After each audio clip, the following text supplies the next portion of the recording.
नमस्कार प्यारे साथियों, आप सभी का आपके अपने परिवार निखिल दीक्षित टॉक में स्वागत है। तो दोस्त, आज मैं आप सभी के लिए बेहतरीन सा टॉपिक लेके आया हूं, जो हमारा टॉपिक है प्रीपोजिशन। आज मैं आप सभी को प्रीपोजिशन के बारे में बेसिक लेवल से एडवांस लेवल तक की सारी जानकारी इस वीडियो के माध्यम से देने वाला हूँ। ये हमारी क्लास नंबर 4 है।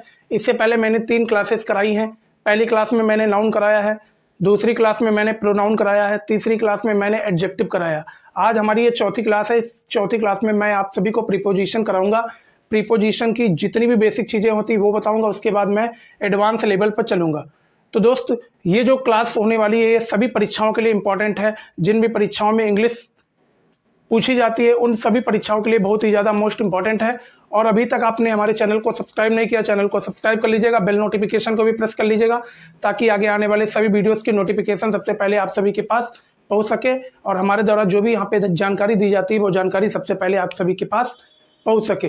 तो दोस्त, हमारे द्वारा जो भी जानकारी दी जाएगी अगर आपको अच्छी लगे तो वीडियो को लाइक करना, शेयर करना बिल्कुल ना भूलिएगा। और जो भी क्वेरी या फीडबैक आपका रहता है आप कमेंट सेक्शन में ज़रूर उसको पूछिएगा। तो ज़्यादा समय ना लेते हुए हम अपने चैप्टर की ओर बढ़ते हैं। आज का जो चैप्टर है वो है हमारा प्रीपोजिशन। आज मैं यहाँ पे आप सभी को बताऊंगा कि प्रीपोजिशन क्या होता है और इसका यूज कहाँ पे होता है, कैसे हम पहचानेंगे भैया प्रीपोजिशन इस वाक्य में है कि नहीं है। ये सभी तमाम जानकारी यहाँ पे आज चर्चा होने वाली है। तो आपको गौर से देखना है, यहाँ पे समझना है मैं क्या बताने आपको जा रहा हूँ। तो दोस्त, प्रीपोजिशन की अगर बात की जाए तो प्रीपोजिशन का मतलब क्या होता है ये सबसे पहले आपको मालूम होना चाहिए। प्रीपोजिशन का मतलब होता है कि जैसे मान लो एक वस्तु है, मान लो कि एक वस्तु हमारी ए है, दूसरी वस्तु हमारी बी है। हमारे पास दो वस्तु हैं, एक वस्तु है हमारे पास ए, दूसरी वस्तु है हमारे पास बी। ए वस्तु बी वस्तु की कौन सी स्थिति में है, किस दिशा में है, किस डायरेक्शन में है, क्या स्थिति है इनके आपस में बीच में, मतलब ए और बी के बीच में क्या स्थिति है, क्या दिशा है, ये सभी चीज़ें क्या कहलाती हैं, प्रीपोजिशन कहलाती हैं। तो अभी मैं आपको बढ़िया से और भी बेहतरीन अंदाज में समझाऊंगा, गौर से देखते रहिए यहाँ पे क्या बताने जा रहा हूँ आपको।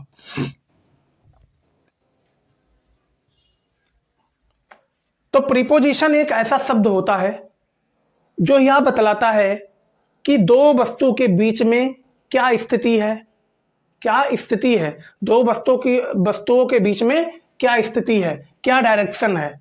ये सभी चीजें कौन बतलाता है, प्रीपोजिशन बतलाता है। तो ये चीज आपको समझ आ गई होगी, हमें आशा और उम्मीद है।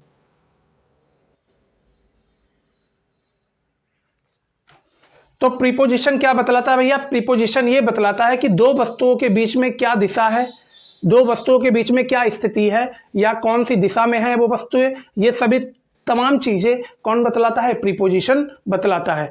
जैसे मान लीजिए मैंने बोला कि वह वस्तु हमसे दूरी पर है, वह वस्तु हमसे ऊपर है, वह वस्तु एक टेबल पर रखी है, वह वस्तु अंदर है, वह वस्तु बाहर है, वो इधर से आ रहा, वो उधर से आ रहा, इधर उधर, अंदर ऊपर बाहर,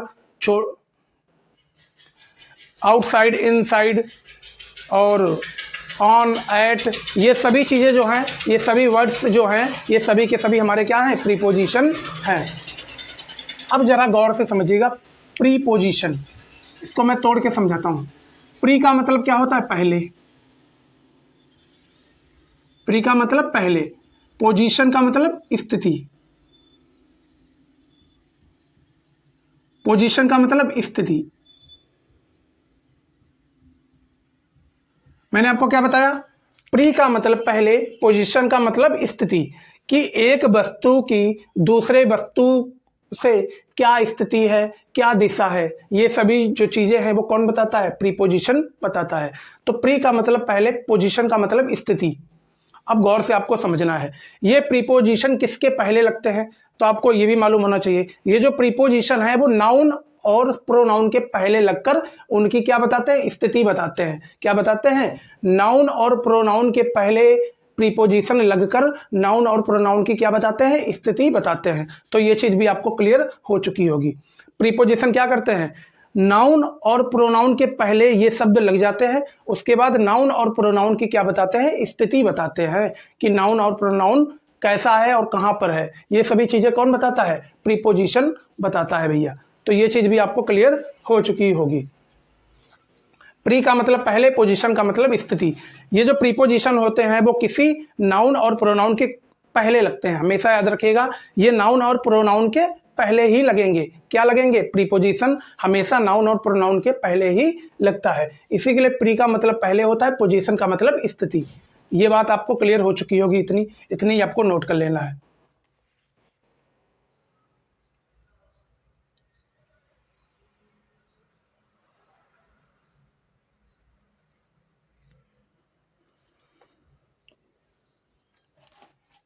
जैसे एग्जाम्पल है ऑन द टेबल।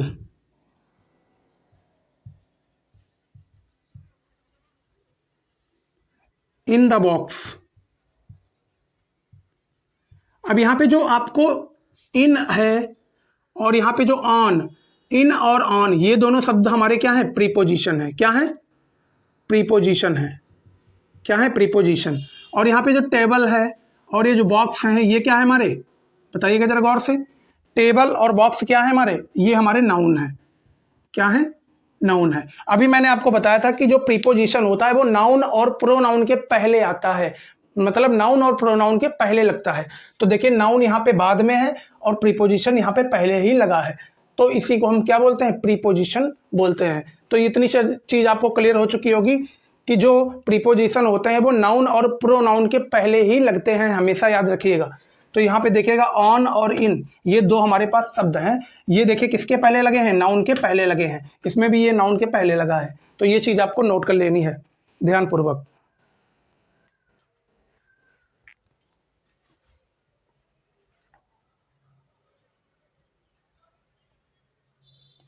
अब हम कुछ मुख्य प्रीपोजिशन आपको बताने जा रहे हैं, वो आपको ध्यान रखना है कौन कौन से मुख्य प्रीपोजिशन हैं।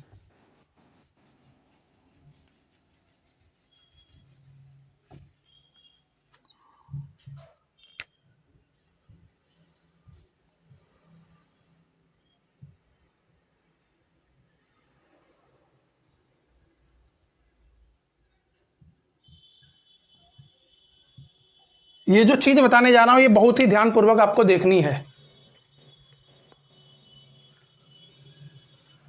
यहाँ पे हमारा एक शब्द है ऊपर। इस ऊपर शब्द के लिए हम कौन कौन से प्रीपोजिशन लगा सकते हैं ये आपको देखना है। ऊपर शब्द के लिए हम ऑन भी लगा सकते हैं, अपॉन भी लगा सकते हैं। ऑन, अपॉन और क्या लगा सकते हैं बताइएगा जरा। ऊपर एक हमारा शब्द है, इसके लिए हम ऑन लगा सकते, अपॉन लगा सकते, एट लगा सकते, एबव लगा सकते, एट भी लगा सकते हैं हम, एबव भी लगा सकते हैं, और क्या लगा सकते? ओवर भी लगा सकते हैं। एक हमारा शब्द है ऊपर।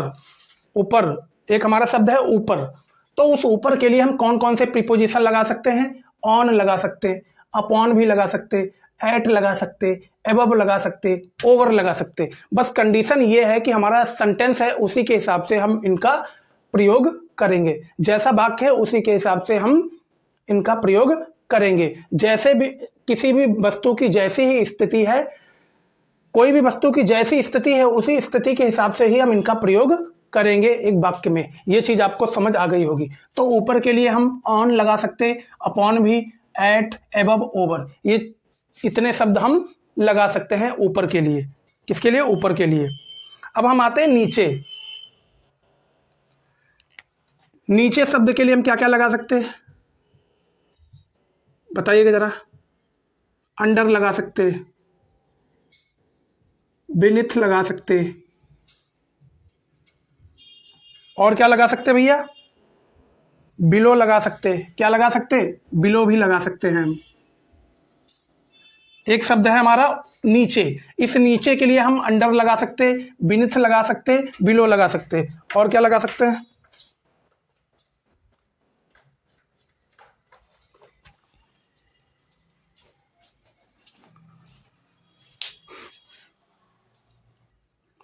तो मैंने यहां पे आपको क्या बताया भैया? हमारा यहाँ पे एक शब्द है नीचे, इस नीचे के लिए हम अंडर लगा सकते, बिनीथ लगा सकते, बिलो लगा सकते हैं। बस कंडीशन ये है कि वो स्थिति क्या बता रहा है। जैसे मान लीजिएगा कोई सेंटेंस है, तो उस सेंटेंस में जो वस्तु है वो कौन सी स्थिति बता रहा है, उस स्थिति के हिसाब से ही हम इनका प्रयोग करेंगे एक वाक्य में। ये चीज आपको ध्यान रखनी है। ये चीज क्या करना है? ध्यान रखना है आपको। फिर आता है अंदर।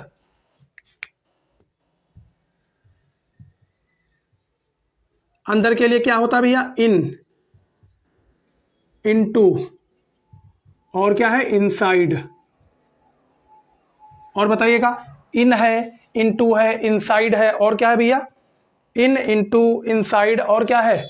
With in, with in, with in.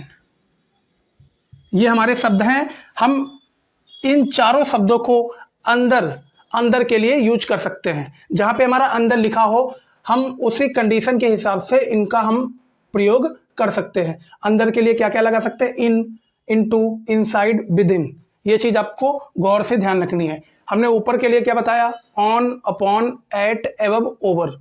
नीचे के लिए अंडर, बीनीथ, बिलो। और अंदर के लिए इन, इनटू, इनसाइड, विद इन। ये चीज़ आपको ध्यान रखनी है। ये चीज़ क्या करनी है आपको? ये चीज़ आपको ध्यान रखनी है। और बाहर के लिए क्या क्या शब्द हैं हमारे? तो बाहर के लिए हमारा है, एक है हमारा आउट, और एक है हमारा आउटसाइड। ये दो शब्दों का प्रयोग हम कर सकते हैं। बाहर के लिए हम दो शब्दों का प्रयोग कर सकते हैं। पहला है आउट, दूसरा है आउटसाइड। जब बाहर की बात की जा रही है तो आउट और आउटसाइड, ये दो शब्दों का प्रयोग हम कर सकते हैं। ये चीज आपको ध्यान रखनी है। अब आता है चारों ओर। क्या आता है भैया? चारों ओर।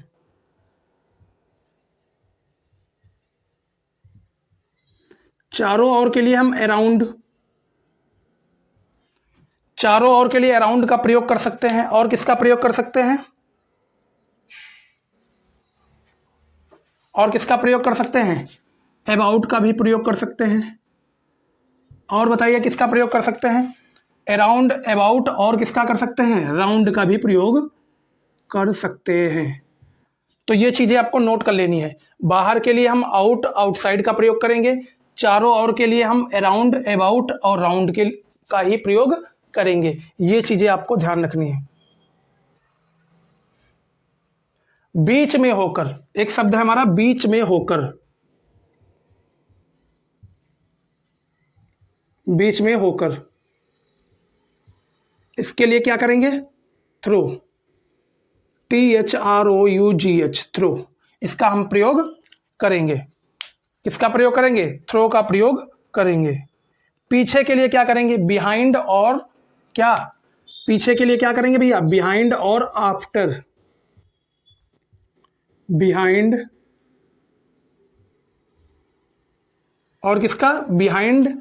बिहाइंड का मतलब पीछे होता है बिहाइंड। और किसका करेंगे? आफ्टर का भी प्रयोग कर सकते हैं जब यहाँ पे पीछे की बात की जा रही होगी। तो इतनी चीज आपको नोट कर लेनी है। तो अगला शब्द हमारा आता है आगे। अगला शब्द है हमारा आगे। आगे के लिए हम क्या करेंगे? बिफोर और in front of. In front of, जहां पे लिखा होगा आगे, तो आगे के लिए हम बिफोर का यूज करेंगे और इन फ्रंट ऑफ का भी यूज करेंगे। ये चीजें आपको नोट कर लेनी है। आगे के लिए कौन सा शब्द है भैया? बिफोर और इन फ्रंट ऑफ। पीछे के लिए बिहाइंड, आफ्टर। बीच में होकर के लिए क्या करेंगे? थ्रो।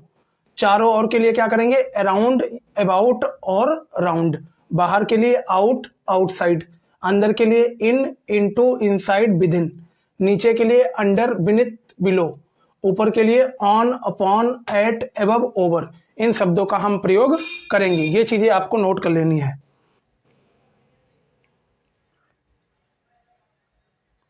अब अन्य के लिए क्या करेंगे? अन्य के लिए हम करेंगे अन्य, ऑफ, ऑफ फ्रॉम। ऑफ का प्रयोग करेंगे। और किसका करेंगे? ऑफ फ्रॉम का भी करेंगे।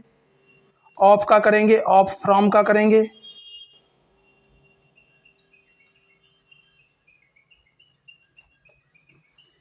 To, by, with, for, since. जब बात की जाएगी अन्य की, जब बात की जाएगी अन्य की, तो अन्य के स्थान पर हम इन शब्दों का प्रयोग करेंगे। पहला है ऑफ, फिर है from, to, by, with, for, since.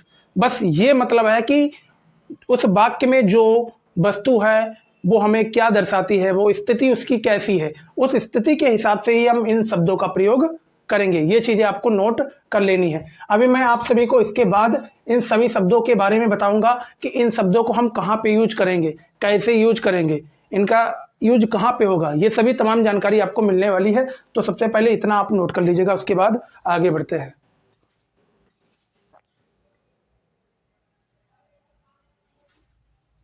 इतना नोट कर लीजिएगा जल्दी से भैया।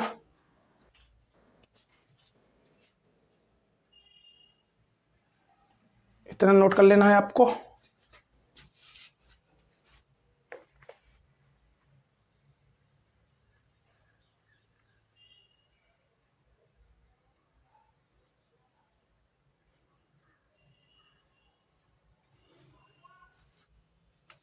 अब हम समझाएंगे आपको कि प्रीपोजिशन भरने के नियम क्या होते हैं, कि हम प्रीपोजिशन को कैसे भरते हैं, मतलब प्रीपोजिशन को कैसे लगाते हैं।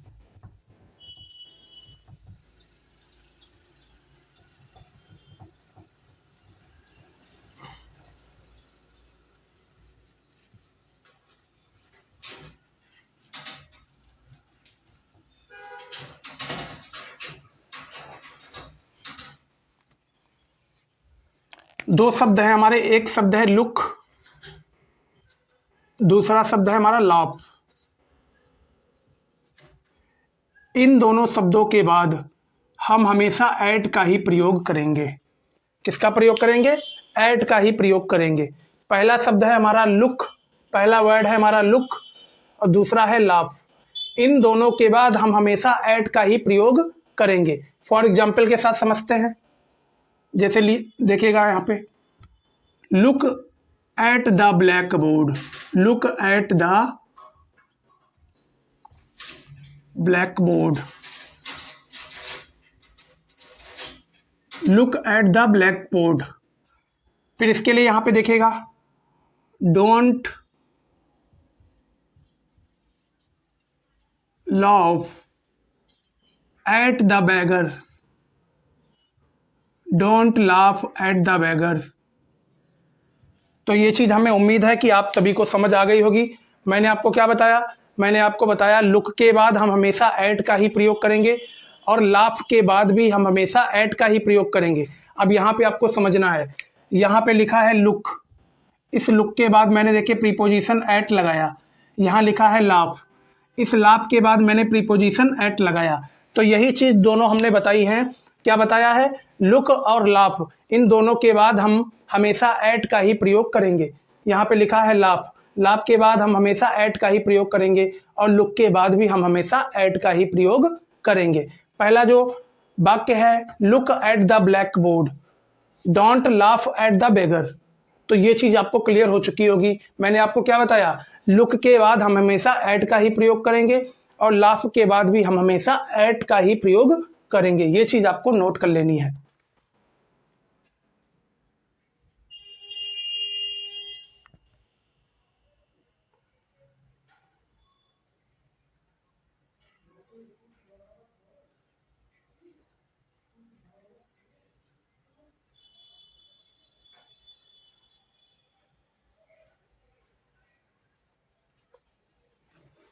इतना नोट कर लीजिएगा, उसके बाद आगे बढ़ते हैं भैया। फिर आता है हमारा विद। अब जरा समझिएगा कि विद का प्रयोग कहाँ पे करते हैं। ये सभी के सभी हम प्रीपोजिशन बता रहे हैं भैया, तो गौर से समझिएगा। विद का प्रयोग हम कुछ ऐसी जगहों पे करते हैं जहां पे हमें किसी दूसरे की मदद की जरूरत पड़ती होती है, जहां पे हमें किसी दूसरे की सहायता की जरूरत पड़ती है। जैसे मान लीजिएगा, अभी कुछ पेन ले लेते हैं यहाँ पे।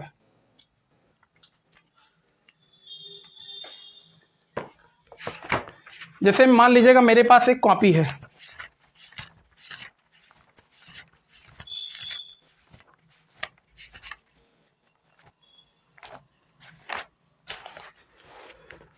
मेरे पास एक कॉपी है, यहाँ पे देखिएगा।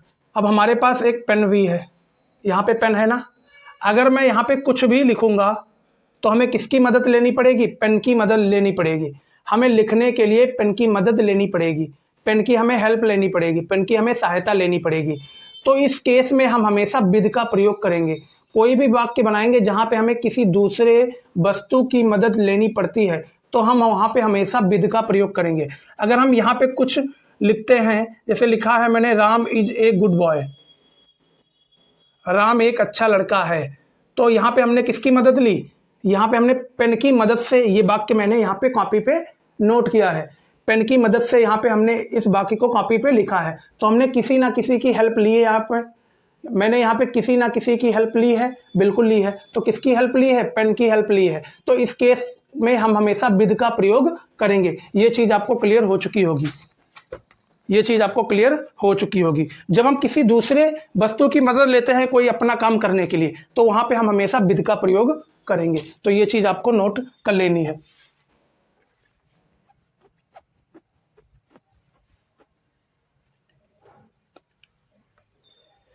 He wrote the letter. He wrote the letter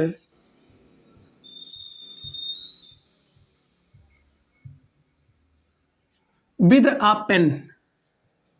With a pen. तो गौर से देखिएगा, यहाँ पे मैंने विद का प्रयोग जरूर किया है, लेकिन इस विद का प्रयोग किया है मैंने किसी ना किसी की हेल्प ली है। अरे भैया, किसी ना किसी की हेल्प ली है पत्र लिखने के लिए, तो पत्र लिखने के लिए किसकी हेल्प ली है? पेन की हेल्प ली है।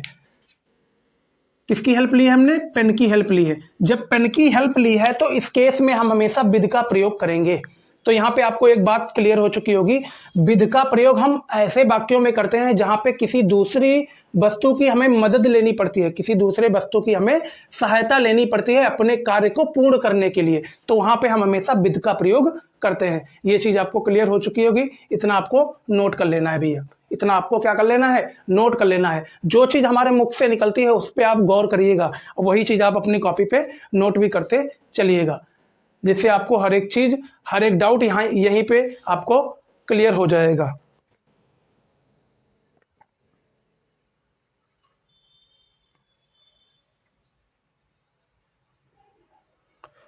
फिर आता है हमारा बाई का प्रयोग। फिर आता है हमारा बाई का प्रयोग। अब गौर से समझिएगा, बाई का प्रयोग हम ऐसी जगहों पे करते हैं, जैसे मान लीजिएगा मैंने कहा the letter is written by Mohan, the letter is written by Mohan, तो काम किसके द्वारा किया गया है? अरे यार, अगर लेटर लिखा गया है तो किसी ना किसी ने तो लेटर लिखा होगा। अगर एक पत्र लिखा गया है तो किसी ना किसी ने तो वो पत्र लिखा होगा, जाहिर सी बात है।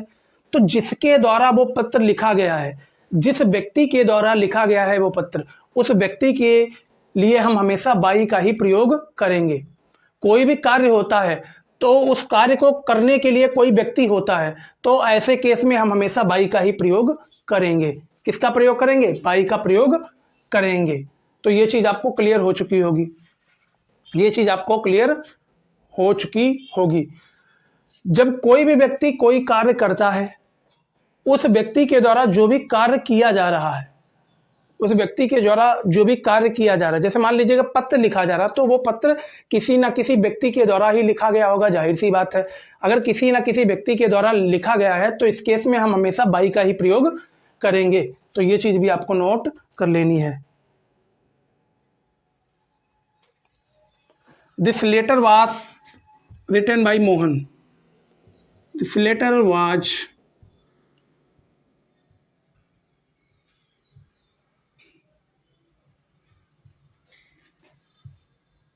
बाई मोहन। तो ऐसे केस में हम हमेशा बाई का ही प्रयोग करेंगे जब कोई भी कार्य किसी दूसरे व्यक्ति के द्वारा किया जा रहा हो। जब कोई भी कार्य किसी दूसरे व्यक्ति के साथ किया जा रहा हो और वहाँ पे उस व्यक्ति का नाम भी दे रखा हो कि इसके द्वारा ये काम किया गया है, तो वहाँ पे हम हमेशा बाई का ही प्रयोग करेंगे। ये चीज़ भी आपको नोट कर लेनी है गौर से, इतना नोट करिएगा, उसके बाद इसको रब करो भैया।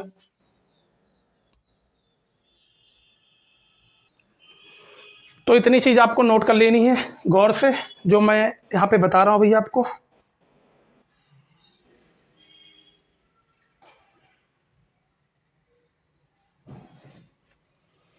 अब जैसे मान लीजिएगा मैंने एक सेंटेंस लिखा, he is coming by bus.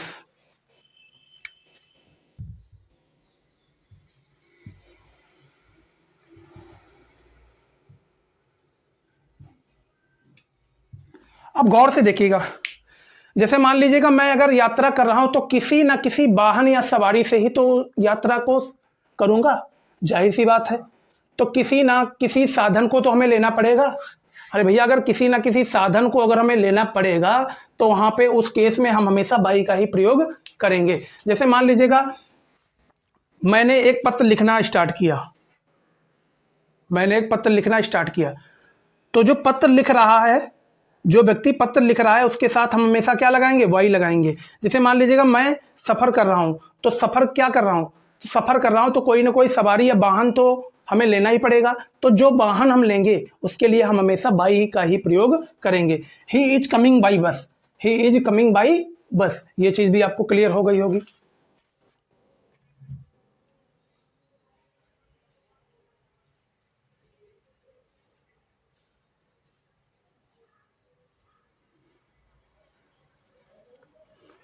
फिर आता है हमारा टू का प्रयोग।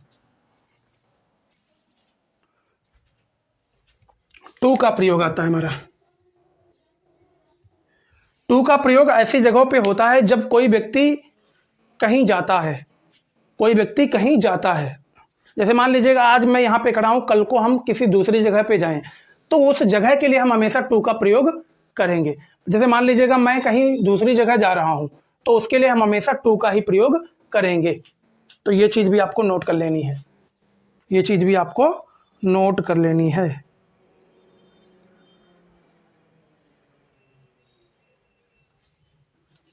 जैसे मान लीजिएगा I am going to school.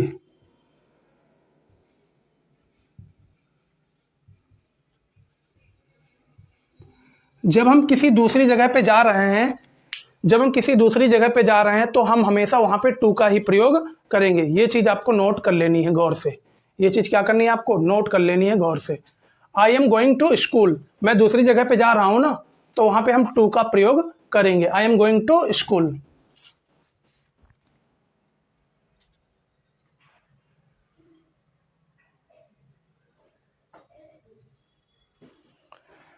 फिर यहां लिखा he will go to Agra.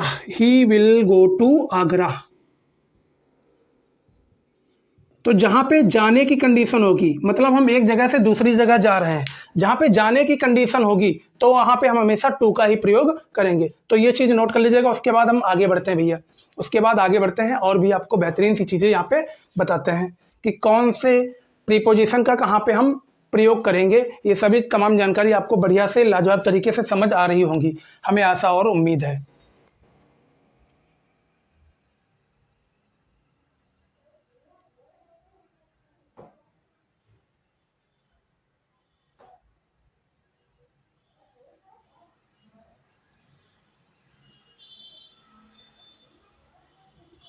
फिर अगला शब्द हमारा आता है फ्रॉम। इसको मैं सब रब करे दे रहा हूं भैया।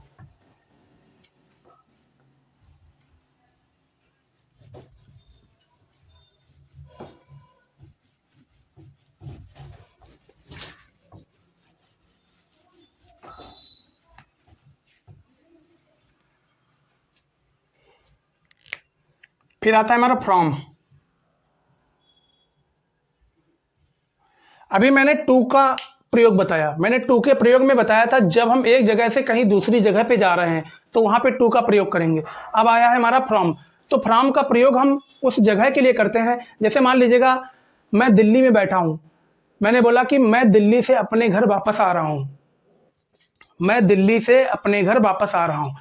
तो जिस जगह से हम अपने यहाँ वापस आते हैं उस जगह से हम वापस आ रहे हैं, तो इस केस में हम हमेशा फ्रॉम का ही उपयोग करेंगे।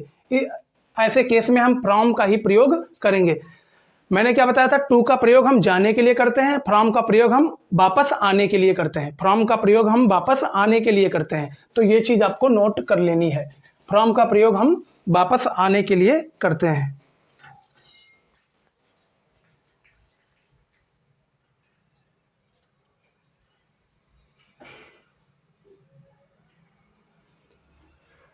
जैसे मैंने लिखा आई एम कमिंग फ्रॉम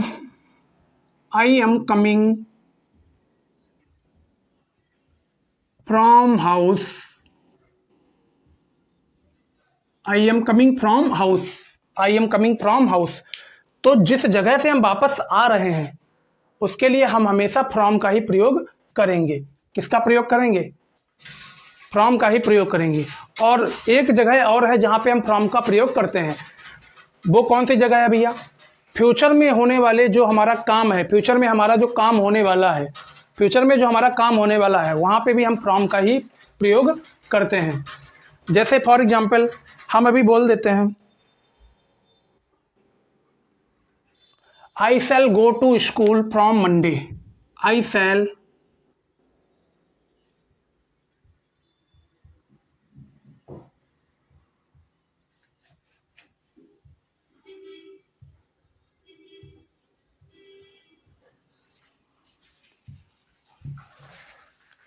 मैंने आपको क्या बताया था? फ्रॉम का प्रयोग पहला जो केस है हम वापस आने के लिए करते हैं। दूसरा जो केस है, जैसे मान लीजिएगा भविष्य में हमारा जो काम शुरू होने वाला है उसके लिए भी हम फ्रॉम का प्रयोग करते हैं। जैसे मान लीजिएगा I shall go to school from Monday. अभी मंडे तो आया नहीं, जब मंडे यहाँ पे आया ही नहीं तो जाहिर सी बात है वो फ्यूचर की बात कर रहा है, मतलब भविष्य की बात कर रहा है। तो यहाँ पे भी हम फ्रॉम का ही प्रयोग करेंगे। ये चीज़ आपको क्लियर हो चुकी होगी।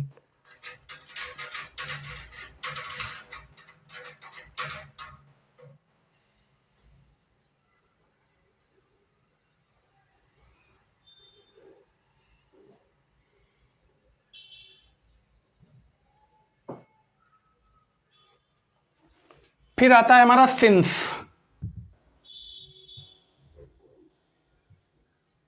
अब आता है हमारा सिंस। तो गौर से समझिएगा सिंस का मतलब क्या होता है। सिंस का हम प्रयोग कहाँ पे करते हैं?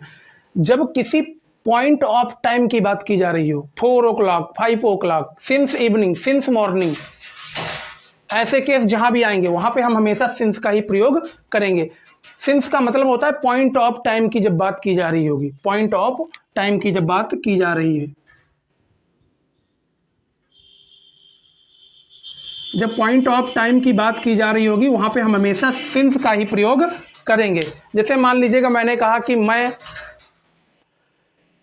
4 बजे पढ़ रहा था, तो 4 बजे एक क्या है? पॉइंट ऑफ टाइम है। क्या है? 4 बजे क्या है? पॉइंट ऑफ टाइम है।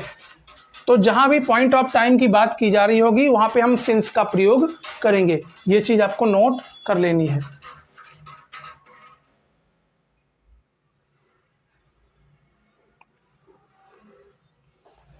They have been playing, they have been playing since 4 o'clock। मैंने आपको क्या बताया था? सिंस का प्रयोग हम पॉइंट ऑफ टाइम के लिए ही करते हैं। तो ये 4 o'clock क्या है? आपका पॉइंट ऑफ टाइम है। क्या है? पॉइंट ऑफ टाइम है। 4 o'clock क्या है? एक बिंदु है, मतलब एक निश्चित समय बताया गया है, पॉइंट ऑफ टाइम बताया गया है कि 4 o'clock। क्या बताया गया है? पॉइंट ऑफ टाइम बताया गया है 4 o'clock। तो ये चीज भी आपको नोट कर लेनी है। तो आपको सिंस का प्रयोग भी समझ आ गया होगा।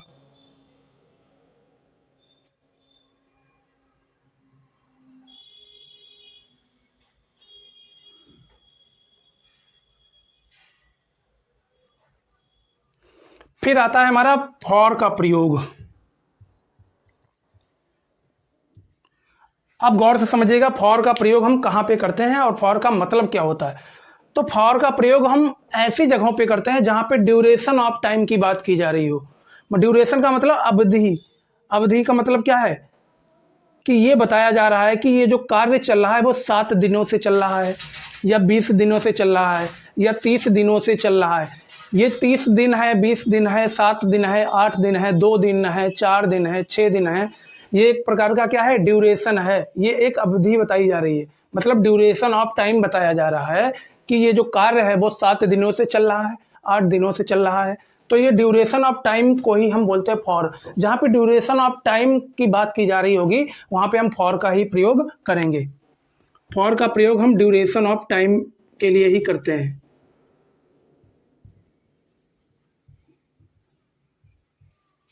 ये चीज आपको क्लियर हो चुकी होगी। फॉर का प्रयोग हम कहाँ करते हैं? ड्यूरेशन ऑफ टाइम के लिए ही करते हैं। I have been ill I have been ill for 7 days। तो यहाँ पे देखिए 7 दिन की बात की जा रही है। ये 7 दिन से हमें क्या मालूम हुआ? ये 7 दिन से हमें मालूम हुआ कि वो जो बीमार है वो कितने दिन से? 7 दिन से, मतलब एक प्रकार का ड्यूरेशन बताया गया है, एक प्रकार की अवधि बताई गई है। तो यहीं से हमें मालूम हुआ कि ये क्या है। यहाँ पे हम हमेशा फॉर का ही प्रयोग करेंगे। किसका प्रयोग करेंगे? फॉर का प्रयोग करेंगे। क्यों करेंगे? क्योंकि ये ड्यूरेशन ऑफ टाइम बता रहा है। क्या बता रहा है? ड्यूरेशन ऑफ टाइम बता रहा है। जहाँ पे आपको ये कहा जाएगा जैसे कि हमारा जो कार्य है वो 20 दिन से चल रहा है, 30 दिन से चल रहा है, 40 दिन से चल रहा है या 1 साल से चल रहा है, तो इसका मतलब ये क्या हम बता रहे हैं? एक प्रकार का ड्यूरेशन बता रहे हैं कि इतने दिनों से ये कार्य चल रहा है। तो जो ड्यूरेशन की बात की जाएगी वहाँ पे हम हमेशा फॉर का ही प्रयोग करेंगे। तो ये चीज़ आपको नोट कर लेनी है।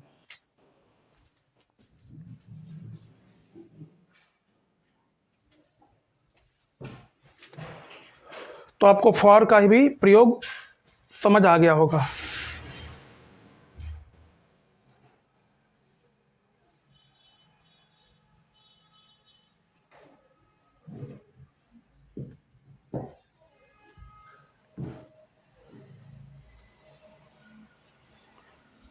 अब हमारे 2 शब्द आते हैं। एक शब्द है लिसन और दूसरा शब्द है प्रे। इनके बारे में जरा गौर से समझिएगा।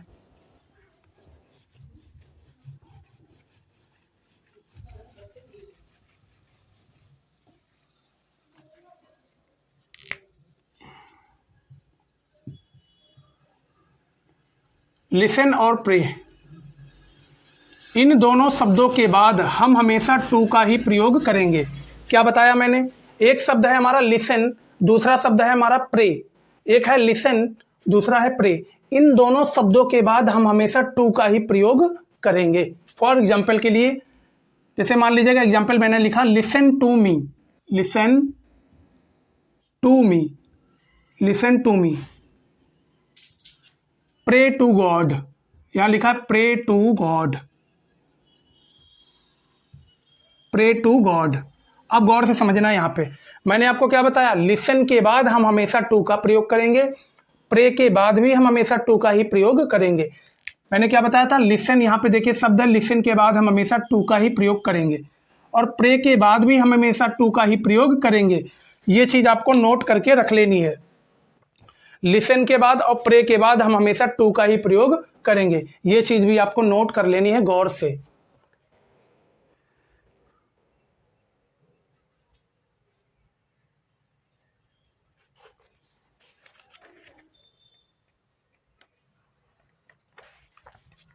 फिर हमारा अगला जो शब्द आता है वो आता है एट। अब गौर से समझिएगा, ये एट का प्रयोग हम कहाँ पे करते हैं? ऐड का प्रयोग हम ऐसी जगहों पे करते हैं जहां पे हम एक निश्चित समय बताएं, जहां पे हम एक निश्चित समय बताएं। जैसे मान लीजिएगा मैंने कहा कि राहुल 8 बजे वापस आ जाएगा। राहुल 8 बजे घर वापस आ जाएगा, तो मैंने एक निश्चित समय बताया कि 8 बजे वो आ जाएगा। कौन आ जाएगा? राहुल जो है वो 8 बजे घर आ जाएगा। तो मैंने एक प्रकार का निश्चित समय बताया। तो जब निश्चित समय की बात की जा रही होगी तो हम वहां पे हमेशा एट का ही प्रयोग करेंगे, जहां पे निश्चित समय बताया जाए।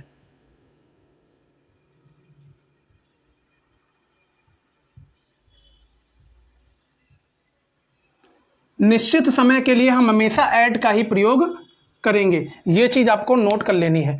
निश्चित समय जहां भी बताया जाता है हम वहां पे हमेशा एट का ही प्रयोग करेंगे। आई शैल कम एट, जैसे मैंने लिखा आई शैल कम एट o'clock। आई शैल कम एट 9 o'clock। तो देखिए यहाँ पे क्या बताया जा रहा है? एक निश्चित समय बता दिया गया कि वो 9 बजे आ जाएगा। 8 बजे, यहाँ पे 8 बजे और 9 बजे एक प्रकार का निश्चित समय है। क्या है? एक निश्चित समय है। तो जब निश्चित समय की बात की जा रही होगी तो वहां पे हम हमेशा एट का ही प्रयोग करेंगे। तो इतनी चीजें आपको नोट कर लेनी है भैया।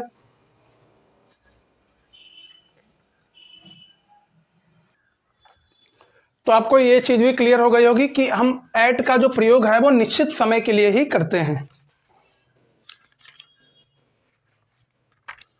तो इतना आपने नोट कर लिया होगा, मैं आशा और उम्मीद है।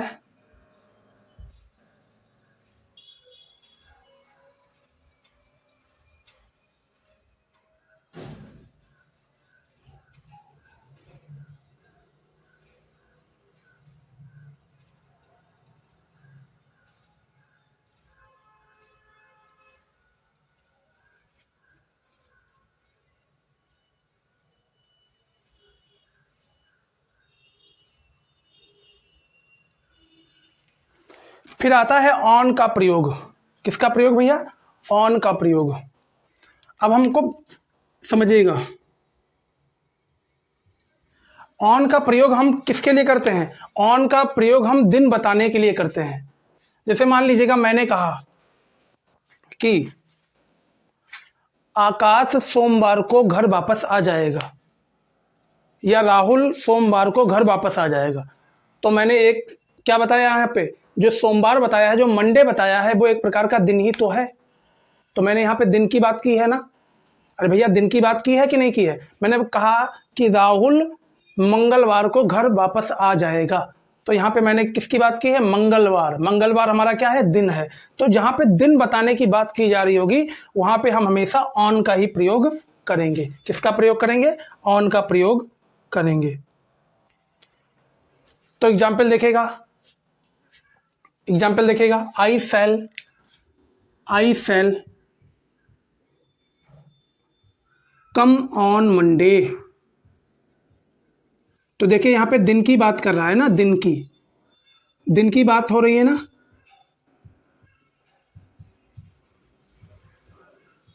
दिन की बात हो रही है कि नहीं हो रही, बताइए जरा। जब दिन की बात हो रही है तो यहाँ इस केस में हम हमेशा ऑन का ही प्रयोग करेंगे। ये चीज भी आपको नोट कर लेनी है। इतना नोट कर लीजिएगा, उसके बाद इसको रब कर देता हूं भैया।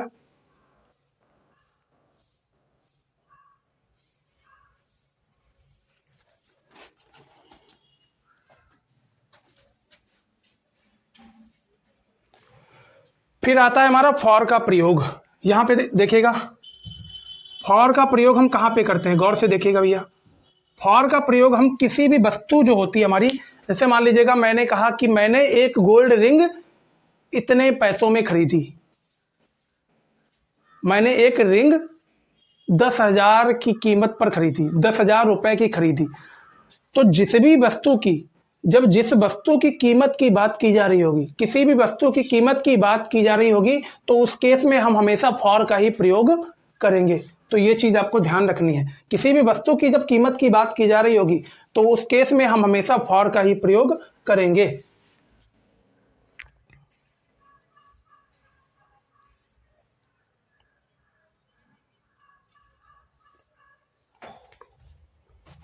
I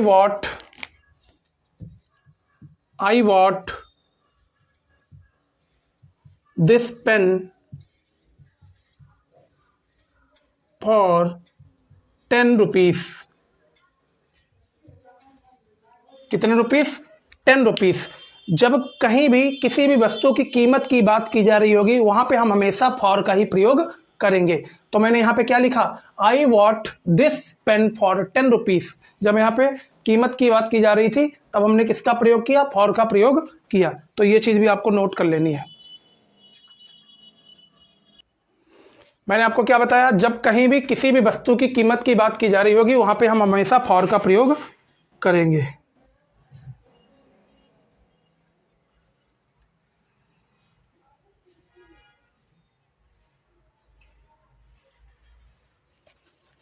फिर आता है हमारा ऑफ का प्रयोग। ऑफ का प्रयोग हम कहां पे करते हैं, बताइएगा जरा। ऑफ का प्रयोग हम ऐसी जगहों पे करते हैं जब कोई भी वस्तु किसी अन्य पदार्थ की बनी होती है। कोई भी वस्तु किसी अन्य पदार्थ की जब बनी होती है, वहां पे हम हमेशा ऑफ का ही प्रयोग करते हैं। कहां पे ऑफ का प्रयोग करते हैं? जब कोई भी वस्तु किसी अन्य पदार्थ की बनी होती है, तो वहां पे हम हमेशा ऑफ का प्रयोग करते हैं। किसका प्रयोग करते हैं? ऑफ का प्रयोग करते हैं।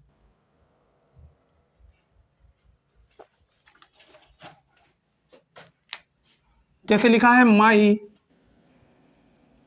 Ring is made of gold. मेरी जो रिंग है वो किसकी बनी हुई है, गोल्ड की बनी है। तो देखिएगा यहाँ पे जो एक वस्तु है वो किसी दूसरी वस्तु की बनी है, मतलब किसी दूसरे पदार्थ की बनी है, किसी दूसरे पदार्थ की बनी है। जब इस पदार्थ की बात की जा रही होगी, मतलब एक पदार्थ से दूसरी वस्तु का निर्माण हो रहा होगा, इस केस में हम हमेशा ऑफ का ही प्रयोग करेंगे। गोल्ड हमारा क्या है भैया, पदार्थ है। तो इस पदार्थ से क्या बना है, रिंग बनी है। रिंग क्या है, एक वस्तु है कि नहीं है। तो एक पदार्थ से एक नई वस्तु का निर्माण हो रहा है कि नहीं हो रहा है। तो इस केस में हम हमेशा ऑफ का ही प्रयोग करेंगे। इस केस में हम हमेशा ऑफ का प्रयोग करेंगे। ये चीज आपको नोट कर लेनी है। क्या कर लेनी है भैया, नोट कर लेनी है। मैंने आपको क्या बताया, यहां पे लिखा है my ring is made of gold. तो गोल्ड हमारा पदार्थ है, इस पदार्थ से एक नई वस्तु का निर्माण हुआ है। तो जहां पे किसी एक पदार्थ से दूसरी नई वस्तु का निर्माण होता है तो उस केस में हम हमेशा ऑफ का ही प्रयोग करते हैं। तो देखिए लिखा है my ring is made of gold, my ring is made of gold. ये चीज आपको नोट कर लेनी है।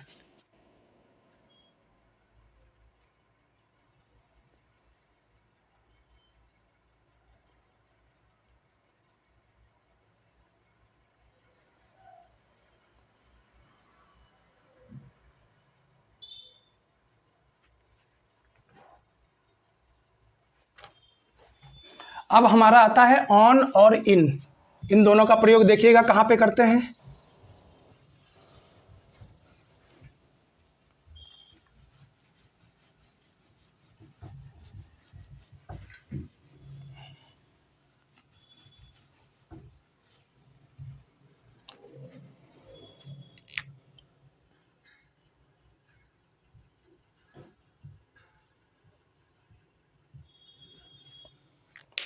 गौर से समझिएगा कि ऑन और इन का प्रयोग हम कहां पे करते हैं।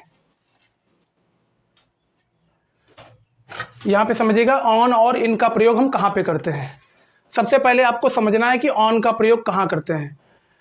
मान लीजिए कि कोई भी वस्तु किसी दूसरी वस्तु का सहारा लेकर उसको स्पर्श करते हुए उसके ऊपर रखी होगी तो वहां पे हम ऑन का प्रयोग करेंगे। यहां पे हम एग्जाम्पल बनाते हैं, उसके बाद आपको समझ आएगा। मान लीजिएगा ये हमारी टेबल है,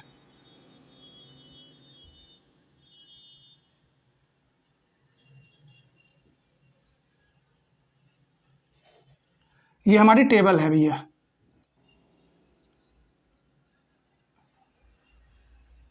ये हमारी टेबल बनी है। ठीक, टेबल मीन्स मेज बनी है। अब इस मेज पर एक दूसरी वस्तु हमारी रखी है, वो वस्तु है किताब।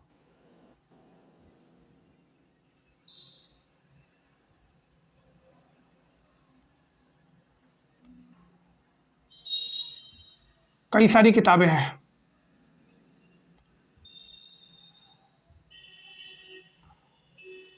अब गौर से आपको समझना है, ऑन का प्रयोग हम ऐसी चीजों के लिए करते हैं, जैसे मान लीजिएगा कि यहां पे हमारी एक वस्तु है टेबल, दूसरी वस्तु है किताब।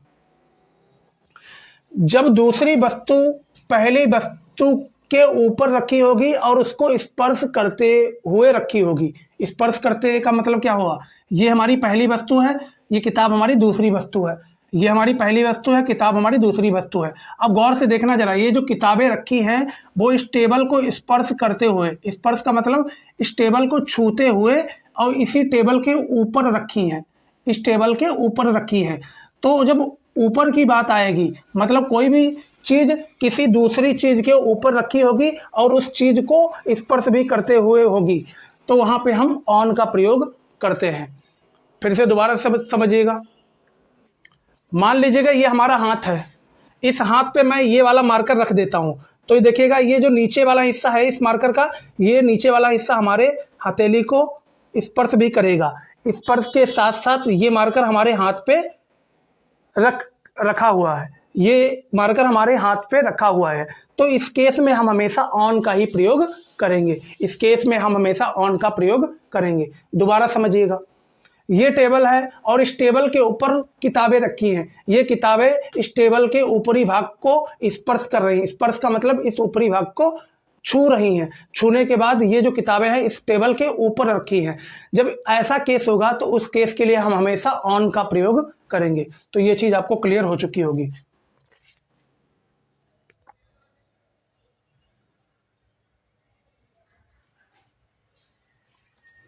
एग्जाम्पल देखेगा, इसको हटा लीजिएगा भैया। The books are on the table. The books are on the table. जो किताबें हैं वो टेबल या मेज के ऊपर रखी हैं। किसके ऊपर रखी हैं? मेज के ऊपर रखी हैं। तो इस केस में हम हमेशा ऑन का प्रयोग करेंगे। अब आता है हमारा इन का प्रयोग। आप गौर से समझिएगा कि इनका प्रयोग कहाँ पे करते हैं। गौर से समझिएगा इनका प्रयोग कहाँ पे करते हैं। फिर अब हमारा आता है इनका प्रयोग हम कहाँ करते हैं। तो इनका प्रयोग करने के लिए हम एग्जाम्पल ले लेते हैं भैया। कोई चीज़ ले लेते हैं, यहाँ पे कोई आइटम ले लेते हैं। कोई आइटम देखते हैं, यहाँ रखा है कुछ। ये बॉक्स है हमारे पास, एक डिब्बा है, आप सभी को नजर आ रहा होगा। तो इनका प्रयोग हम इस केस में करते हैं। गौर से समझिएगा, ये हमारे पास डिब्बा है। अब इस डिब्बे के अंदर मैंने इस डिब्बी को डाल दिया, इस डिब्बे के अंदर रख दिया है। तो इस केस में हमेशा याद रखिएगा, ये हमारा एक डिब्बा है, खाली डिब्बा है। इसके अंदर मैंने एक डिब्बी को डाल दिया, इसके अंदर देखिए डाल दिया। तो इस केस में हम हमेशा किसका प्रयोग करेंगे? इनका प्रयोग करेंगे। देखिए ये हमारा खाली है, इसके बाद मैंने इसको के अंदर डाल दिया, देखिए डाल दिया ना। तो इस केस में हम हमेशा इनका प्रयोग करेंगे। किसका प्रयोग करेंगे? इनका प्रयोग करेंगे। जब कोई वस्तु किसी दूसरी वस्तु के अंदर होगी, जब कोई वस्तु दूसरी वस्तु के अंदर होगी तो वहां पे हम हमेशा इनका प्रयोग करेंगे। मान लीजिएगा ये हमारा एक बॉक्स है, ठीक।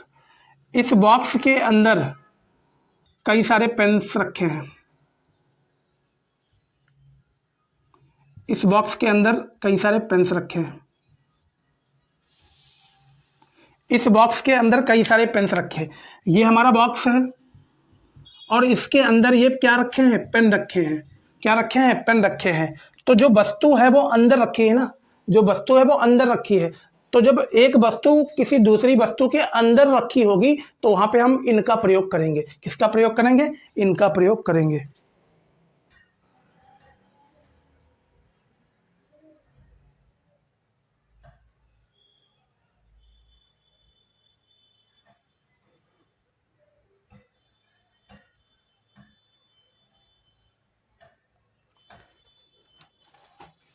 एग्जाम्पल है, there is an orange in the basket. जो संतरा है वो किसके अंदर रखे हैं? बास्केट के अंदर रखे हैं। किसके अंदर रखे हैं? बास्केट के अंदर रखे हैं संतरा। तो जब कोई एक वस्तु दूसरी वस्तु के अंदर रखी होगी तो वहां पे हम हमेशा इनका ही प्रयोग करेंगे। किसका प्रयोग करेंगे? इनका प्रयोग करेंगे। तो इतनी चीज आपको नोट कर लेनी है, उसके बाद हम आगे बढ़ते हैं। अब गौर से समझिएगा, ऐट का प्रयोग हम कहाँ करते हैं। यहां पे देखिएगा, ऐट का प्रयोग कहाँ करते हैं। याद रखना, ऐट का प्रयोग हम और भी जगहों पे करते हैं। जैसे मान लीजिएगा, हम ऐट का प्रयोग कभी कभार ये भी ऐसे भी कर लेते हैं। मान लीजिएगा हमारे आस पड़ोस में कोई व्यक्ति खड़ा है, या हमारे आस पड़ोस में कोई वस्तु है, या हमारे आस पड़ोस में कोई भी चीज़ है, तो इस केस में भी हम ऐट का प्रयोग कर लेते हैं। जैसे मान लीजिएगा मैंने बोला कि मेरे पड़ोस में कुआं है, या मैंने बोल दिया कि एक व्यक्ति कुएं के नज़दीक है, एक व्यक्ति कुएं के नज़दीक बैठा है। ऐसे जब हम वाक्य बोल देते हैं, मतलब इधर उधर का मतलब हमारे नज़दीक या हमारे आस, हमारे पीछे या हमारे आगे, या इधर या उधर। जब ऐसी बातें होती हैं तो वहाँ भी हम ऐट का भी प्रयोग कर लेते हैं। तो इतनी चीज़ आपको क्लियर हो चुका होगा।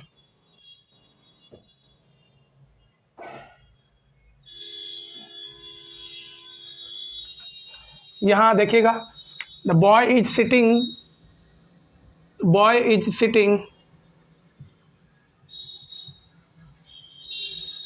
At the well, the boy is sitting at the well. तो इतना आपको नोट कर लेना, उसके बाद मैं इसको रफ कर दूंगा।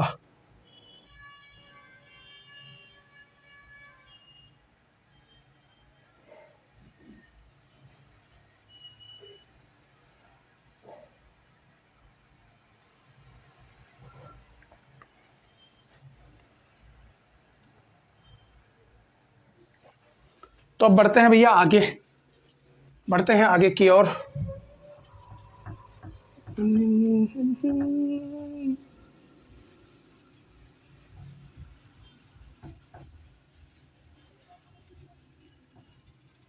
अब आता है हमारा अपॉन।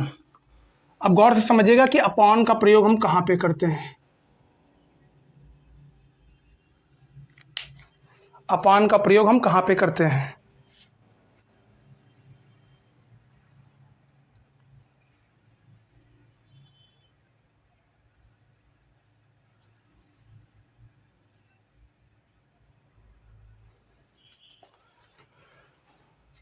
अब यहाँ पे ऑन भी डाल लीजिएगा, क्योंकि ये दोनों एक दूसरे से लिंक है भैया, गौर से समझना। यहाँ पे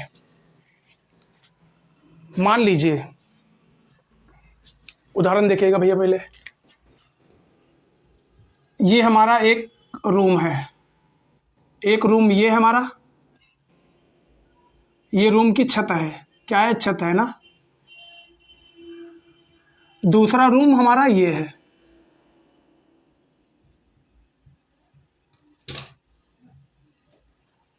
ये रूम नंबर 1 है, ये रूम नंबर 2 है। ये रूम की क्या है, छत है।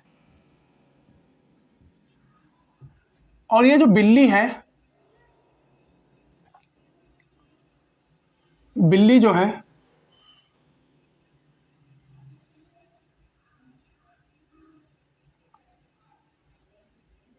मान लीजिए ये बिल्ली है, तो ये बिल्ली यहाँ से यहाँ की ओर कूदती है, ये बिल्ली यहाँ से यहाँ की ओर कूदती है, ये बिल्ली यहाँ से यहाँ की ओर कूदती है। क्या करती है, कूदती है।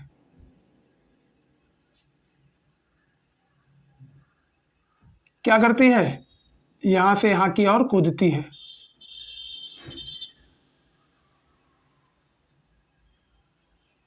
यहाँ से यहाँ की ओर कूदती है। अभी समझ आएगा आपको बढ़िया से।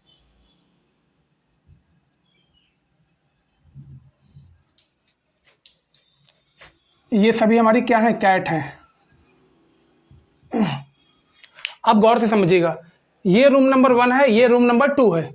यहाँ से बिल्ली कूदती है और इस वाली छत पे गिरती जाके है।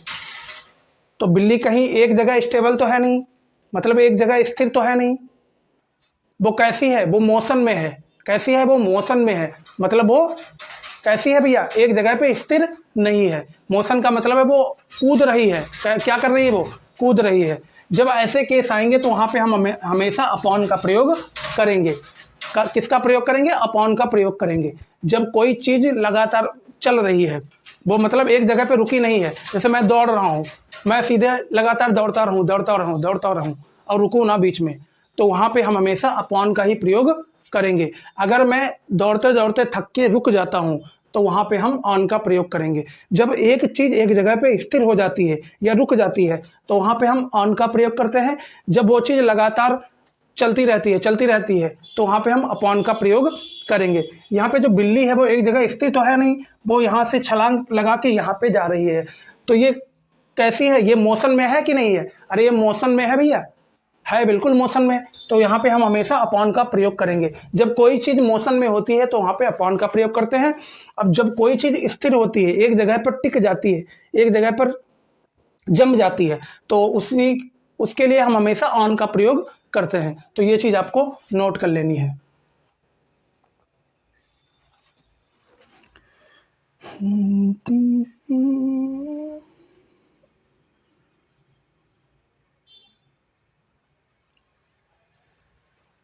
जैसे for example, the cat jumped upon the table,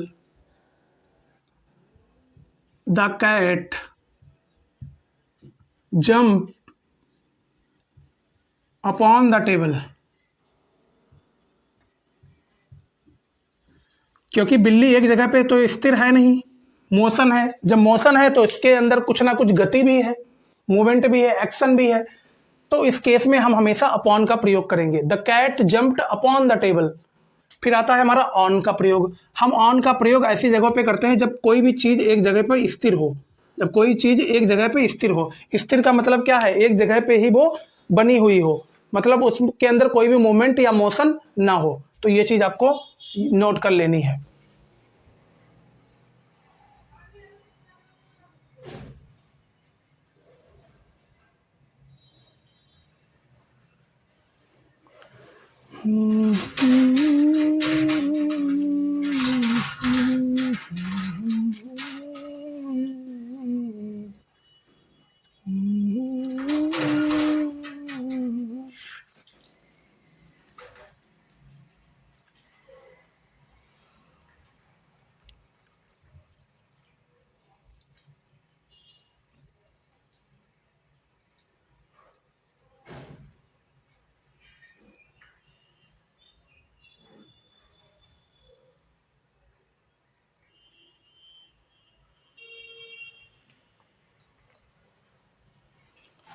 तो आपको ये चीज़ क्लियर हो गई होगी कि मैंने आपको क्या बताया। अपॉन हम ऐसी चीज़ों के लिए करते हैं जो चीज़ें हमारी मूवमेंट में हो, मतलब जो चीज़ें मोशन में हो, वो एक जगह पे स्थिर नहीं रहनी चाहिए।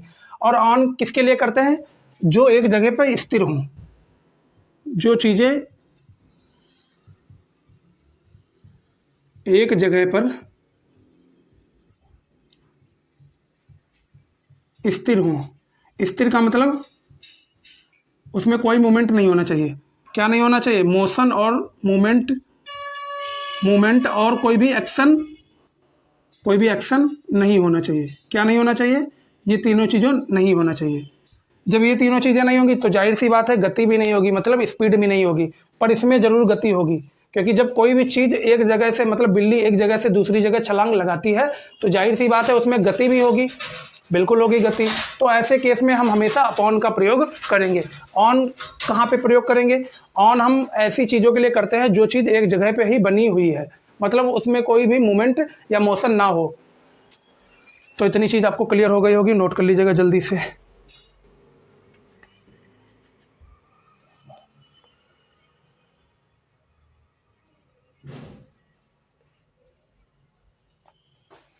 फिर अगला हमारा शब्द आता है एबव और ओवर।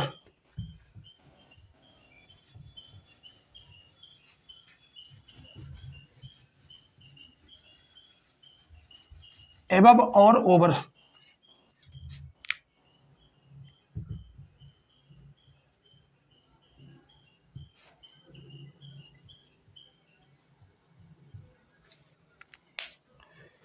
एबव का मतलब ये होता है, जैसे मान लीजिएगा मैं यहाँ पे खड़ा हूँ, हमसे ऊपर कोई वस्तु है, हमसे ऊपर तो वो वस्तु होनी चाहिए पर वो हमारे सिर को नहीं छूनी चाहिए। वो वस्तु हमारे सिर के ऊपर होनी चाहिए और वो वस्तु हमारा सिर नहीं छूना चाहिए। उस केस में हम हमेशा एबव का ही प्रयोग करते हैं। अब बात आती है ओवर की। ओवर का मतलब होता है कि वो वस्तु हमसे काफ़ी ज़्यादा ऊपर हो, वो वस्तु हमसे काफ़ी ज़्यादा ऊपर हो। मान लीजिए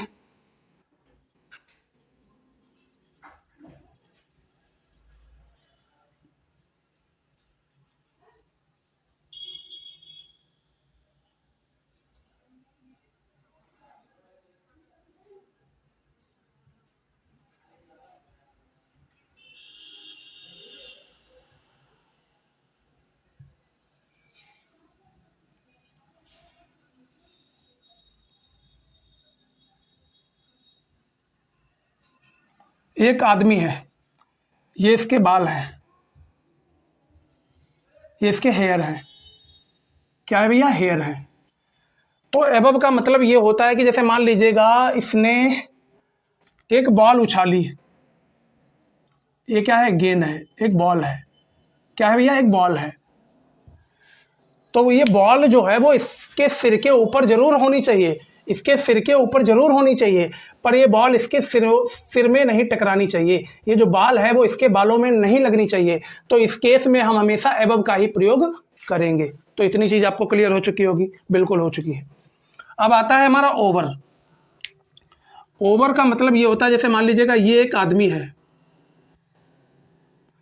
और काफ़ी ज़्यादा ऊंचाई पर एक चीज़ है, मतलब काफ़ी ज़्यादा ऊंचाई पर एक बॉल है, एक गेंद है, काफ़ी ज़्यादा ऊंचाई पर, बहुत ज़्यादा ऊंचाई पर है। तो वहाँ पे उस केस में हम हमेशा ओवर का ही प्रयोग करेंगे, ओवर का ही प्रयोग करेंगे।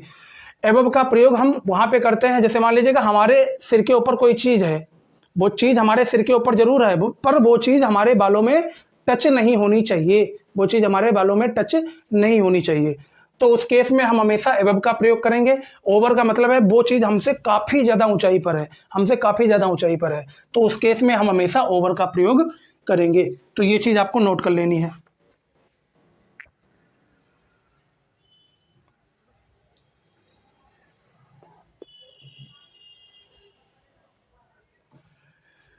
We have a roof. We have a roof above our heads. Our head. We have a roof above our head. We have a roof above our heads. The sky is over us. The sky is over us. The sky is over us. The sky is over us. तो इस case में हम हमेशा किसका प्रयोग करेंगे, किसका प्रयोग करेंगे, ओवर का प्रयोग करेंगे। जब कोई चीज़ हमसे काफ़ी ज़्यादा ऊंचाई पर हो उस केस में हम ओवर का प्रयोग करेंगे। और एबव का प्रयोग हम ऐसी चीज़ों के लिए करेंगे, जैसे मान लीजिएगा कोई चीज़ हमसे ऊंचाई पर जरूर हो, पर वो चीज़ हमसे मतलब हमारे बालों से या हमारे सिर से टच नहीं होनी चाहिए। ये चीज़ आपको नोट कर लेनी है।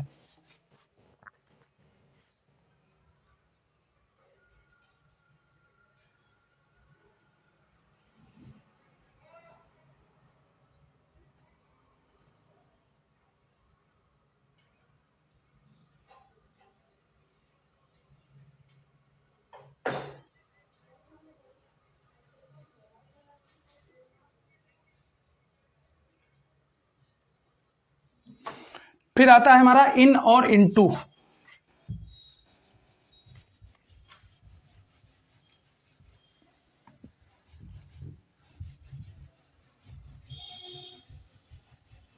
इन और इनटू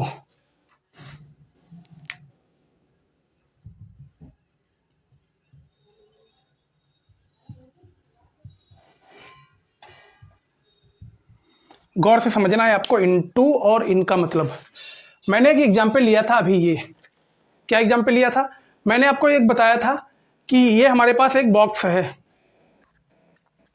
एक बॉक्स है हमारे पास ये खाली, ठीक। अगर मैं इस बॉक्स के अंदर ये वाली डिब्बी डाल दूं तो ये डिब्बी देखिए अंदर तो जरूर पहुंच गई, पर इस डिब्बी में अंदर जाने के बाद कोई भी मूवमेंट नहीं है, कोई भी मोशन नहीं है, कोई भी गति वगैरह कुछ भी नहीं है। ये स्थिर स्थिर होके मतलब एक जगह पर होके सीधी सादी ऐसे ही इसके अंदर रखी हुई है, इसके अंदर कोई भी मोशन नहीं है। बात आई समझ। तो इस केस में हम हमेशा इनका प्रयोग करेंगे। अब बात आती है इनटू की, गौर से समझिएगा। हमारे पास ये डिब्बी है, हमारे पास ये डिब्बी है और इस डिब्बी को मैंने इसके अंदर डाला। तो देखिए मान लीजिएगा मैं यहां से ले आ रहा हूं, देखिए यहां से ले आ रहा हूं, यहां से ले आ रहा हूं, यहां से ले आ रहा हूं और इसके अंदर मैं डाल दे रहा हूं। तो इस डिब्बी के अंदर कोई ना कोई मूवमेंट हुआ, हम वहां से लाए, इसके अंतर्गत कुछ ना कुछ मोशन हुआ, मतलब कोई ना कोई मूवमेंट हमारे हाथों से हुआ और उस मूवमेंट की हेल्प से हमने इस डिब्बी के अंदर छोटी वाली डिब्बी को डाला है। तो इसी जब ऐसे केस आएंगे तो वहां पे हम हमेशा इनटू का ही प्रयोग करेंगे। अभी और बेहतरीन ढंग से आपको क्लियर करते हैं। जैसे कोई दूसरी चीज ले लेते भैया।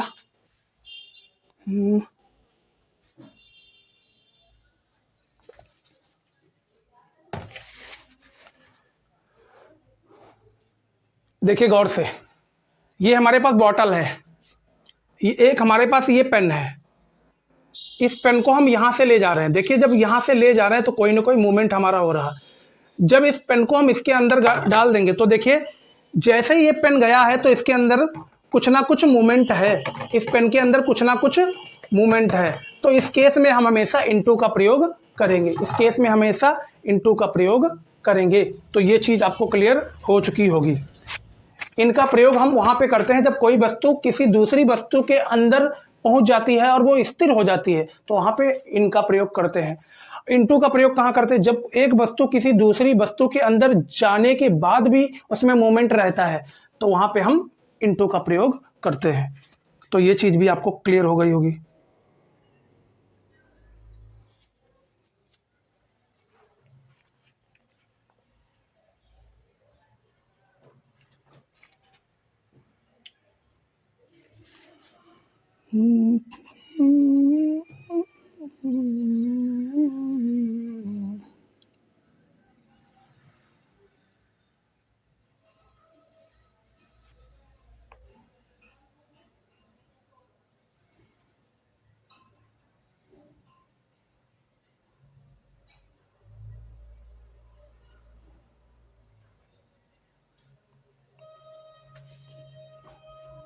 लिखा है the cat fell into the well, the cat fell into the well, ये इसका एग्जाम्पल हो जाएगा। तो ये इनटू भी आपको समझ आ गया होगा, इन भी समझ आ गया होगा। तो इतना नोट कर लीजिएगा, उसके बाद मैं इसको रब कर देता हूँ भैया।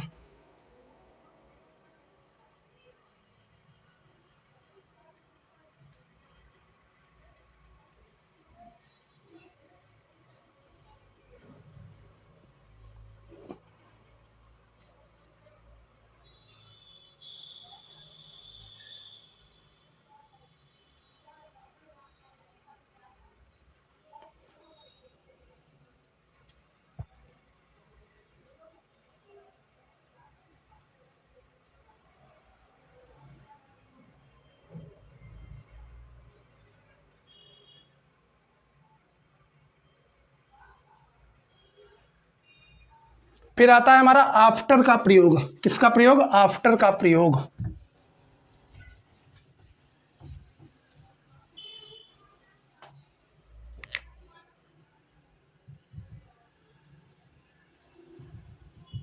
गौर से समझना है आपको।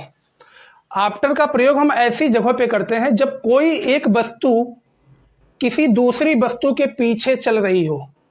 जब कोई एक चीज किसी दूसरी चीज के पीछे पीछे चल रही हो, वहां भी हम आफ्टर का प्रयोग करते हैं। इतनी चीज आपको क्लियर हो चुकी होगी। और हम आफ्टर का प्रयोग ऐसी जगहों पे भी करते हैं जहां पे कोई भी कार्य समाप्त होने की कगार पर हो। समाप्त होने की कगार पर जो भी कार्य होगा वहां भी हम आफ्टर का ही प्रयोग करते हैं। तो हमें आशा और उम्मीद है कि आप सभी को चीजें समझ आ रही होंगी बढ़िया से।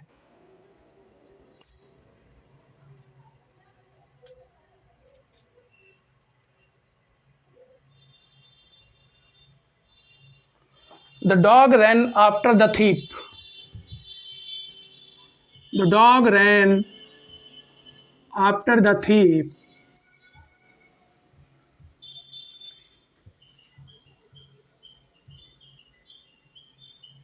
गौर से समझना है आपको। ये चोर है, चोर, थीप। ये जो चोर है, चोर जब यहां से भागा, चोर जब भागा तो उसके पीछे कुत्ता दौड़ा। क्या किया कुत्ते ने? क्या किया? इसके पीछे पीछे दौड़ लगाई। किसके पीछे दौड़ लगाई? चोर के पीछे पीछे दौड़ लगाई। किसने दौड़ लगाई? कुत्ते ने दौड़ लगाई। तो यहाँ पे आपको एक चीज समझ आ रही होगी, जो मतलब चोर दौड़ रहा है, चोर दौड़ रहा है तो उसके पीछे पीछे कुत्ता आ रहा है ना।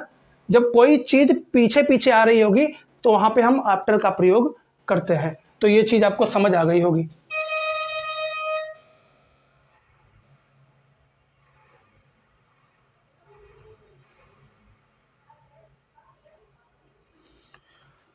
फिर यहाँ पे है जनवरी कम्स आफ्टर दिसंबर। जनवरी कम्स आफ्टर दिसंबर, इसका मतलब क्या है भैया? इसका मतलब ये है कि जब दिसंबर की समाप्ति हो जाएगी, दिसंबर महीना जब बीत जाएगा या गुजर जाएगा, उसके बाद क्या आएगा भैया, जनवरी आएगा। दिसंबर के गुजर जाने के बाद, दिसंबर के बीत जाने के बाद दोबारा से जनवरी स्टार्ट होगी। ये चीज़ समझ आई। मैंने अभी आपको क्या बताया था, जब कार्य समाप्ति की ओर है वहाँ भी हम आफ्टर का ही प्रयोग करेंगे। तो यहाँ पे देखिएगा गौर से, जब दिसंबर बीत जाएगा उसके बाद ही तो जनवरी आएगी, जाहिर सी बात है, तब दिसंबर बीतने को है और जनवरी आने को है, तो इस केस में भी हम आफ्टर का ही प्रयोग करेंगे। तो इतनी चीज़ आपको नोट कर लेनी है।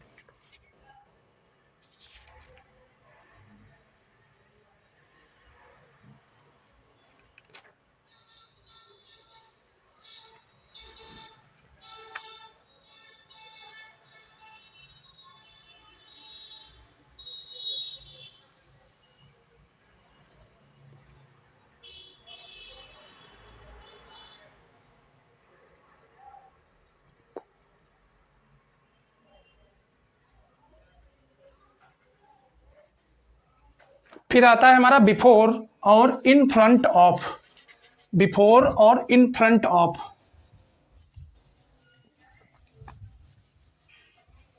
Before in front of. Before और क्या है भैया, इन फ्रंट ऑफ।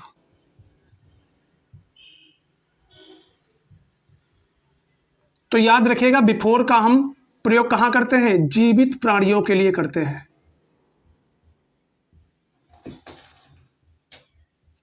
जीवित प्राणियों के लिए, जीवित प्राणियों के लिए किसका प्रयोग करते हैं, बिफोर का प्रयोग करते हैं।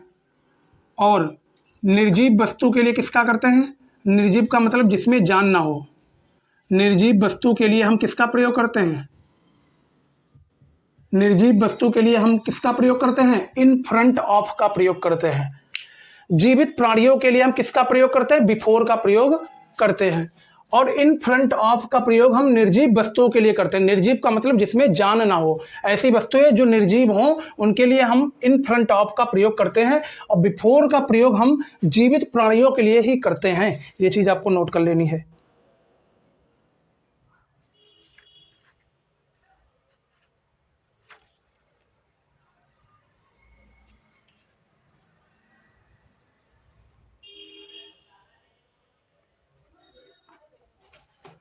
I reached the school. I reached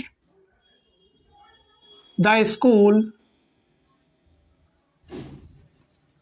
before 7 o'clock। मतलब यार एक बात बताइएगा, स्कूल कौन जाता है, एक प्राणी ही तो जाएगा, मतलब मनुष्य ही तो जाएगा। ये तो है नहीं कि वस्तु जा रही है और वस्तु अपने आप से बता रही है कि हम 7 बजे स्कूल पहुंच जाएंगे, ऐसा तो हो नहीं सकता। मतलब कोई व्यक्ति या मतलब कोई बच्चा ही तो जा रहा है स्कूल में। अरे कोई व्यक्ति या बच्चा ही तो जा रहा है स्कूल में, और वो क्या बता रहा है कि 7 o'clock पे हम पहुंच जाएंगे, 7 बजे हम स्कूल पहुंच जाएंगे। तो जब ऐसे केस होंगे, जीवित प्राणियों की बात की जा रही होगी, तो वहां पे बिफोर का प्रयोग करेंगे। जब किसी निर्जीव वस्तु की बात की जा रही होगी, उसके साथ हम इन फ्रंट ऑफ का ही प्रयोग करेंगे।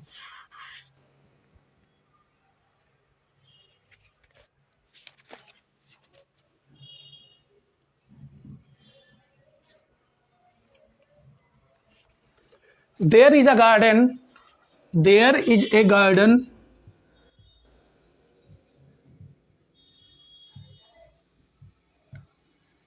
in front of my house। एक बात बताइएगा, ये जो गार्डन है वो एक प्रकार का निर्जीव वस्तु ही तो है। जब निर्जीव वस्तु है तभी तो मैंने इसके साथ प्रयोग किया है इन फ्रंट ऑफ।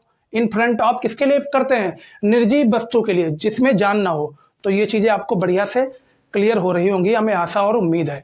तो इतना आपको नोट कर लेना है।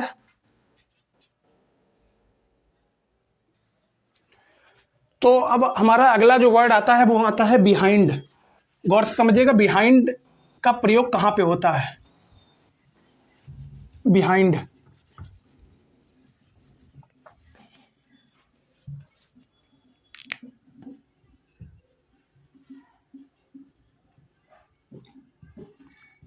गौर से समझना आपको, बिहाइंड का प्रयोग हम कहाँ करते हैं।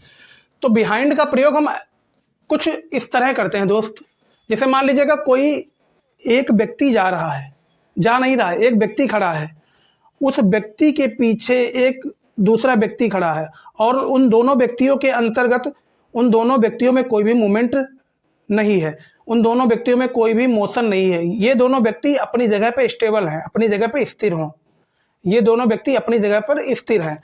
तो इस केस में हम हमेशा बिहाइंड का ही प्रयोग करेंगे। मान लीजिएगा एक व्यक्ति यहाँ पे खड़ा है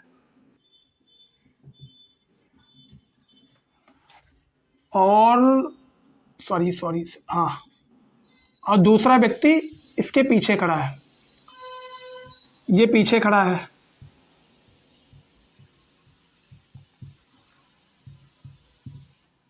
इस व्यक्ति के ये पीछे खड़ा है।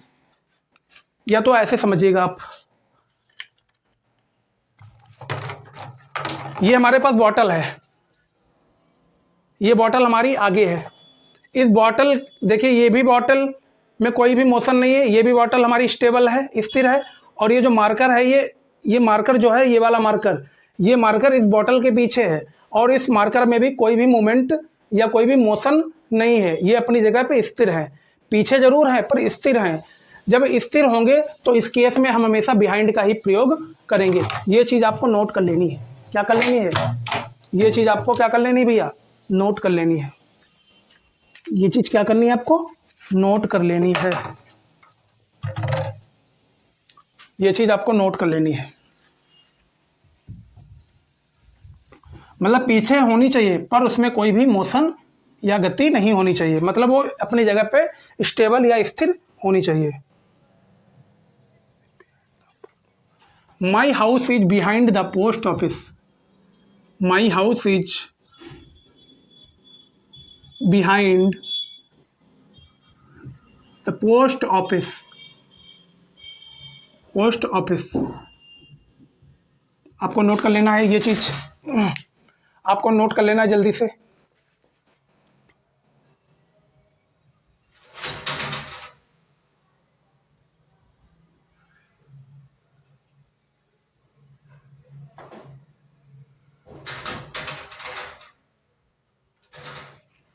फिर आता है बिटवीन और एमंग।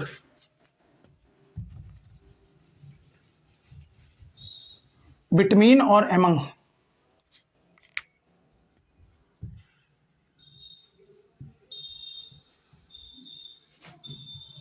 बिटवीन और एमंग का प्रयोग कैसे और कहाँ करते हैं, ये गौर से समझिएगा।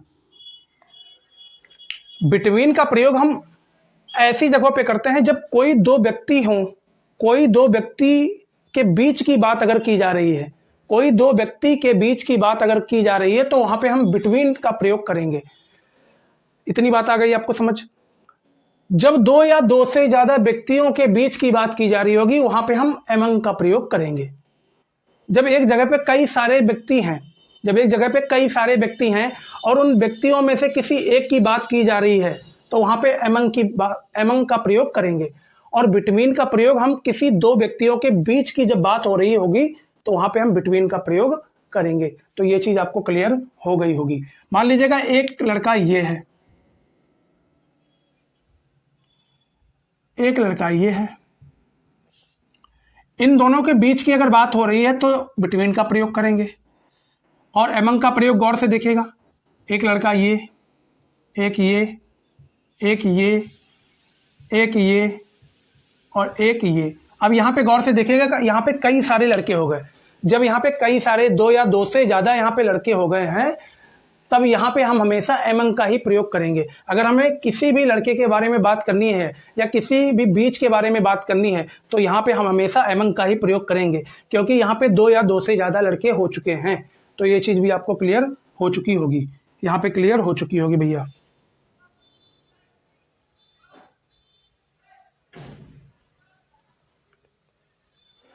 Rahul is sitting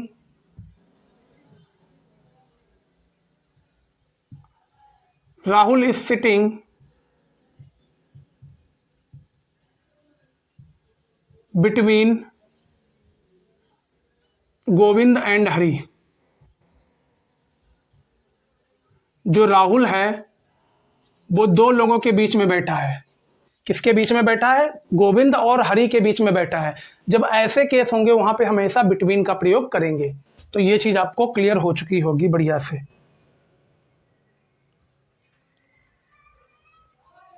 the boys are fighting, the boys are fighting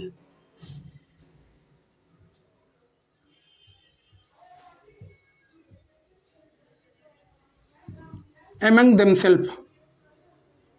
among themselves का मतलब क्या है भैया? कि जो लड़के हैं वो आपस में ही लड़ रहे हैं। इसका मतलब क्या है? वो लड़के एक तो है नहीं, दो भी नहीं है, तीन भी नहीं, कई सारे लड़के हैं वो आपस में ही लड़ रहे हैं। तो इस केस में हम हमेशा among का प्रयोग करेंगे। जब दो या दो से ज्यादा कोई भी चीज एक साथ होगी, उनके बारे में बात अगर हम कर रहे हैं तो वहां पे among का ही प्रयोग करेंगे। तो ये चीज आपको नोट कर लेनी है जल्दी से।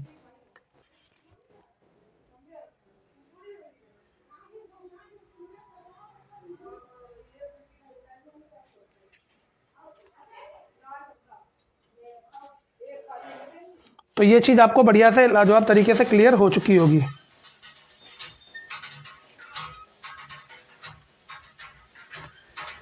तो इसी के साथ हमारा आज का जो चैप्टर था प्रीपोजिशन वो यहीं पे समाप्त होता हुआ। हमारे द्वारा जो भी जानकारी दी गई है अगर आपको अच्छी लगी हो तो वीडियो को लाइक करना, शेयर करना, अथवा चैनल पर नए हो तो चैनल को सब्सक्राइब करना बिल्कुल भी ना भूलिएगा। जय हिंद, जय Bharat, take care, love you all. मिलते हैं नेक्स्ट वीडियो में।